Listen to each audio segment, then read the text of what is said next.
Visakha railway zone అన్నటువంటి దాంట్లో KK line తీసేస్తున్నారు. ఆహ్, రాష్ట్ర ప్రభుత్వం ఇది పట్టించుకోవటం లేదు అన్నటువంటిది సాక్షి హైలైట్ చేసుకొచ్చినటువంటి అంశం.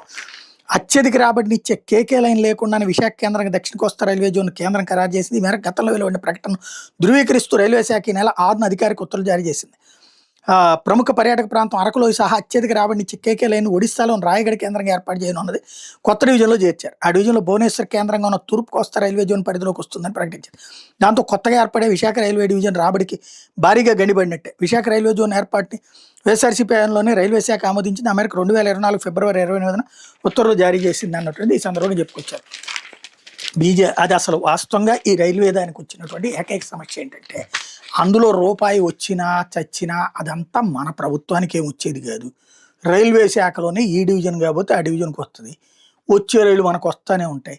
దాని మీద అనవసరపు హంగామా అక్కర్లేదు. మనం ప్రతిదీ రాజకీయం చేసుకునే క్రమంలో వచ్చేటటువంటి ప్రచారం ఇది.